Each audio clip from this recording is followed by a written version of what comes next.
कि परमेश्वर अपने वचनों से हमसे बात करता है और हमें शांति देता है, हमें ढाढ़स देता है, और वचन ही परमेश्वर है। वो वचन के द्वारा ही हमसे बात करता है। आइए हम उसके कलाम में जाएं। वो हम देखेंगे यूहन्ना की पुस्तक, उसका 5वां अध्याय, जो हमें दिखाता है 38 वर्ष के रोगी के बारे में, कि एक व्यक्ति था जो 38 वर्ष से एक बीमारी में पड़ा हुआ था। और ये वचन हमें दिखाता है उसकी चंगाई, कि कैसे प्रभु यीशु मसीह ने उस 38 वर्ष के रोगी को चंगा किया। यूहन्ना 5 अध्याय उसकी पहली आयत से, इन दिनों के पश्चात यहूदियों का एक पर्व हुआ और यीशु यरूशलेम को गया। यरूशलेम में भेड़ फाटक के पास एक कुंड है जो इब्रानी भाषा में बैतसदा कहलाता है। उसके 5 ओसारे हैं। इनमें बहुत से बीमार, अंधे, लंगड़े और सूखे अंग वाले पानी हिलने की आशा में पड़े रहते थे। वहां पर क्या था? उस ओसारे में लोग अंधे, लंगड़े, सूखे अंग वाले, लाइलाज बीमारी वाले लोग वहां पर पड़े हुए रहते थे, इस आशा से कि एक दिन परमेश्वर के स्वर्गदूत पानी को हिलाएंगे। और ये साल में एक बार ही होता था, वर्ष में एक बार ही ऐसा हुआ करता था कि परमेश्वर के स्वर्गदूत आकर पानी को हिलाया करते थे, और जो पहले उस पानी पर उतरता वो चंगा हो जाता। अब इस चंगाई के लिए लोग वेट करते थे पूरा 1 साल का। और अब शर्त ये थी कि जब स्वर्गदूत पानी को हिलाएंगे तो जो पहले उतरेगा केवल वो ही चंगा होगा, सब चंगे नहीं होंगे, लेकिन जो पहले उतरता वही चंगा होता। ये वहां पर शर्त थी। तो इस आशा में वो व्यक्ति वहां पर पड़ा था कि एक दिन स्वर्गदूत पानी हिलाएंगे और वहां पर वो उतरेगा और चंगा हो जाएगा। नियुक्त समय पर परमेश्वर के स्वर्गदूत कुंड में उतरकर पानी को हिलाया करते थे। पानी हिलते ही जो कोई पहले उतरता वहां चंगा हो जाता था, चाहे उसकी बीमारी कैसी भी क्यों ना हो। अब बीमारी तो कैसी भी क्यों ना हो, चंगा होना निश्चित था, लेकिन शर्त थी कि वर्ष में एक बार ही पानी हिलाया जाएगा और जो पहले उतरेगा वही चंगा होगा। अभी चंगाई तो यहाँ पर है, लेकिन ये चंगाई आसानी से नहीं, लेकिन कठिनाई से ही प्राप्त होती थी। वहां पर भी जो बीमार है वो स्ट्रगल करना है और पहले पानी में उतरना है, तब वो चंगाई को देखेंगे। तो यीशु मसीह वहां से गुजर रहे थे। वहां एक मनुष्य था जो 38 वर्ष से बीमारी में पड़ा हुआ था। यीशु ने उसे पड़ा हुआ देखकर और यह जानकर कि वहां बहुत दिनों से इस दशा में पड़ा हुआ है, उससे पूछा, क्या तू चंगा होना चाहता है? उस बीमार ने उत्तर दिया, हे प्रभु, मेरे पास कोई मनुष्य नहीं है कि जब पानी हिलाया जाए तो वहां मुझे कुंड में उसमें उतारें, परंतु मेरे पहुंचते पहुंचते दूसरा मुझसे पहले उतर जाता है। अब वो व्यक्ति चंगा तो होना चाहता था, परंतु उसके पास कोई व्यक्ति नहीं था कि जब पानी हिलाया जाए तो सबसे पहले उसको उतार दिया जाए। अब इस आशा में वो व्यक्ति 38 वर्ष से वहीं पड़ा था और हर एक वर्ष उसका इसी आशा में बीतता था कि जब पानी हिलेगा और मैं पहले उतर जाऊंगा और चंगा हो जाऊंगा, परंतु कोई उसके पास नहीं था कि जब पानी हिलता है तो उसमें उसको उतार दिया जाए। इसी आशा में वो व्यक्ति 38 वर्ष निकाल चुका था। 38 वर्ष से इस आशा में कि वो चंगा हो जाएगा पड़ा रहा, परंतु चंगा ना हो सका।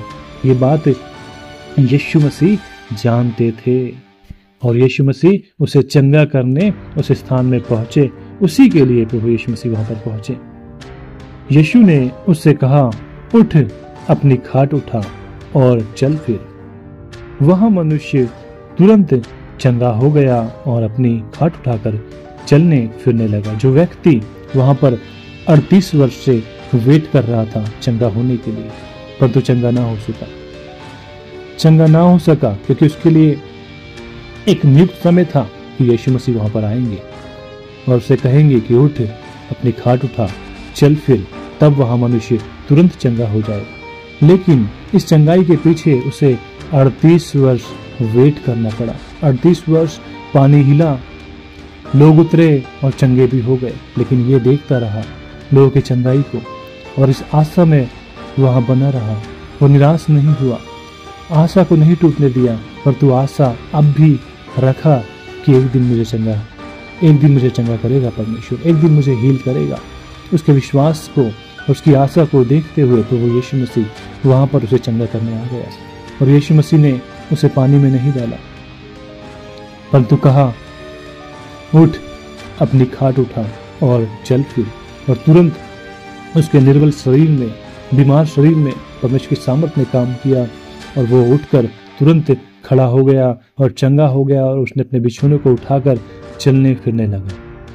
वो चंगा हो गया यीशु मसीह के अनुग्रह से, उसके बोलने से प्रभु यीशु मसीह ने उसे चंगा कर दिया। लेकिन इस चंगाई को पाने के लिए उसे 38 वर्ष इंतजार करना पड़ा।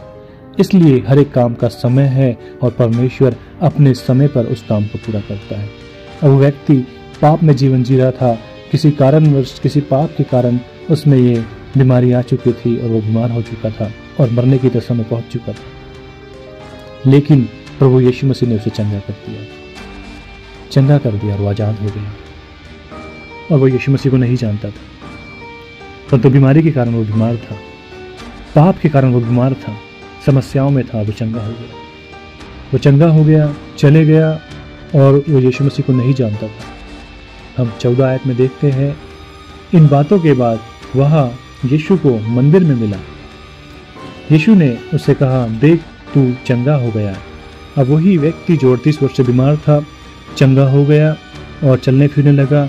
अब वो यीशु मसीह को एक मंदिर में मिला और यीशु ने उससे कहा कि देख, तू चंगा हो गया है, देख, तू चंगा हो गया है। और फिर आगे कहा कि फिर पाप मत करना, ऐसा ना हो कि इससे कोई भारी विपत्ति तुझ पर आ पड़े। अब यीशु मसीह ने उसे चंगा कर दिया, आजाद कर दिया, लेकिन बाद में उसे एक रहस्यमयी बात बताई कि अब दोबारा पाप मत करना, नहीं तो इससे बड़ी भारी विपत्ति तुझ पर आ पड़ेगी। तू चंगा तो हो गया, देख, तू चंगा हो गया। तू 38 वर्ष से बीमार था और चंगा होने की चाहत में और सारे पर पड़ा हुआ था, कुंड के पास पानी हिलने की आशा में कि पानी हिलेगा तो उसमें उतरेगा और तू चंगा हो जाएगा। वहां तो तू चंगा नहीं हुआ, लेकिन प्रभु यीशु मसीह के बोलने से तू चंगा हो गया। अब दोबारा पाप मत करना, नहीं तो तेरी दशा इससे भी अधिक खतरनाक हो जाएगी, कोई भारी विपत्ति तुझ पर आ पड़ेगी। लोग चंगे हो जाते हैं, आजाद हो जाते हैं, फिर से गलतियां करते हैं, फिर से कोई ऐसा पाप उनके जीवन में होता है कि फिर से वो समस्याएं उनके जीवन में दोबारा से हावी हो जाती, दोबारा से उन्हें बीमार कर देती। इसलिए आपको पवित्रता का जीवन और परमेश्वर की आज्ञा को मानना जरूरी है, ताकि वो फिर से आपके ऊपर ना आए। नहीं तो प्रभु से ना कहता कि तू दोबारा पाप मत करना। प्रभु ने चंगा कर दिया, चंगाई बनी रहती उसके ऊपर, लेकिन यहाँ पर शर्त है कि तुम पाप मत करना, क्योंकि प्रभु ने तुम्हें चंगा किया, तुम्हारे पापों को क्षमा कर दिया। अब दोबारा पाप मत करना, नहीं तो और भी भारी विपत्ति तुम पर आ जाएगी। इसलिए उसके अनुग्रह को पहचानो, आप पर दया की गई है तो ऐसा काम मत करो कि फिर से शैतान आकर आपको आ दबोचे और आप फिर से भारी विपत्तियों में चले जाओ।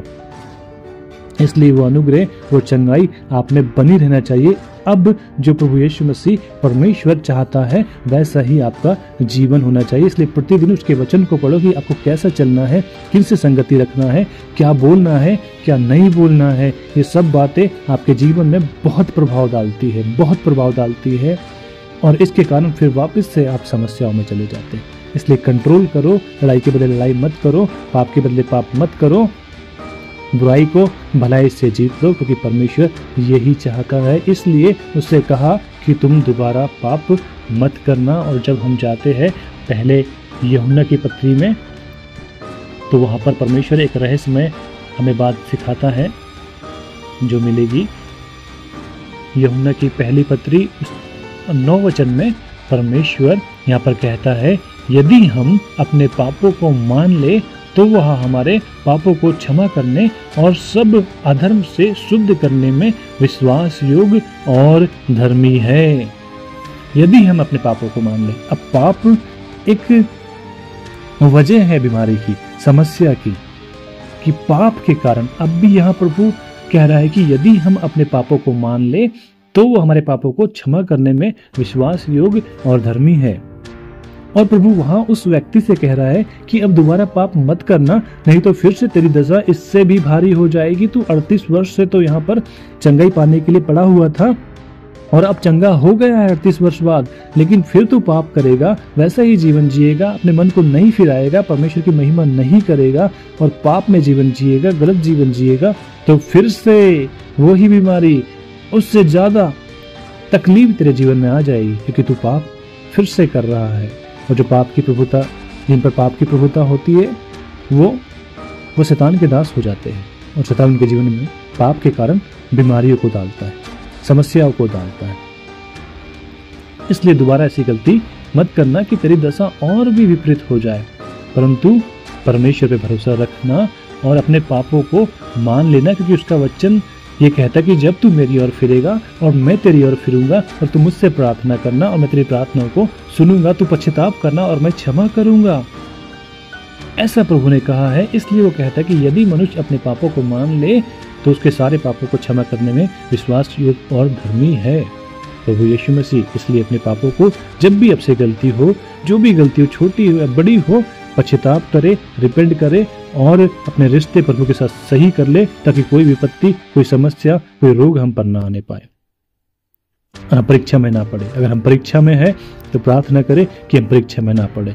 इसलिए आधी रात को प्रभु यीशु मसीह पतरस से कहता है कि भारी विपत्ति तुम पर आ पड़ेगी, जिसे तुम प्रेम कर रहे हो उसी का तुम इनकार कर दोगे, जिसके तुम जान देने का वादा कर रहे हो उसी का तुम इनकार कर दोगे, क्योंकि भारी विपत्ति आप पर आ पड़ी। इसलिए जागते रहो और प्रार्थना करते रहो, तुम परीक्षा में ना पड़ो प्रभु यीशु मसीह के नाम में। और प्रभु यीशु मसीह आपको सारी विपत्ति से बचाए और अपने अनुग्रह में आपको लेकर चले। जब हम देखते हैं यश में, तो वो कहता है कि मेरा अनुग्रह तुम्हारे लिए काफी है और तुम मेरे द्वारा धर्मी ठहरोगे। तो हमारी अपनी धार्मिकता नहीं है, लेकिन हम प्रभु यीशु मसीह के द्वारा धर्मी ठहराए जाते हैं।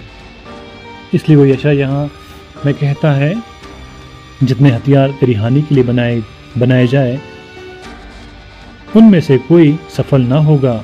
मतलब तुम्हारी हानि के लिए हथियार बनाए जा रहे हैं, तुम प्रार्थना नहीं करोगे तो वो हथियार तुम पर सफल हो जाएंगे, क्योंकि तुम्हारी हानि के लिए तो हथियार बनाए गए हैं। इसलिए तुम्हें प्रार्थना करना कि तुम परीक्षा में ना पड़ो। तुम प्रार्थना करोगे तो वो तुम पर सफल ना होंगे, और जितने लोग मुद्दई होकर तुझ पर नालिश करे उन सब से तू जीत जाएगा। अगर तू प्रार्थना करेगा तो परमेश्वर की शरण में रहेगा तो तू जीत जाएगा। यहोवा के दासों का यही भाग होगा और वे मेरे ही कारण धर्मी ठहराए जाएंगे। वह मेरे ही कारण धर्मी ठहराए जाएंगे। यहोवा की यही वाणी है, हम उसी के द्वारा धर्मी ठहराए जाएंगे। इसलिए उसकी शरण लेना हमारे लिए अति आवश्यक है, उसकी शरण में रहना हमारे लिए अति आवश्यक है। उसने हमें चिताया है कि प्रार्थना कर, तो प्रार्थना करके तो परीक्षा में ना पड़े, और वो हमें हर परीक्षाओं से निकालता है और हम उसी के द्वारा धर्मी ठहराए जाएंगे, ना तुम्हारी प्रार्थनाओं से, न तुम्हारे बलिदान से, न तुम्हारी भक्ति से। चाहे तुम फिर कितनी उपवास के साथ प्रार्थना कर लो, उससे तुम धर्मी ठहरने वाले नहीं हो। लेकिन तुम धर्मी ठहरते हो तो यहोवा के कारण, परमेश्वर के कारण, उसके पुत्र प्रभु यीशु मसीह के कारण तुम धर्मी ठहरते हो, और वही हमारा शरण स्थान है यीशु मसीह के नाम में। आमीन।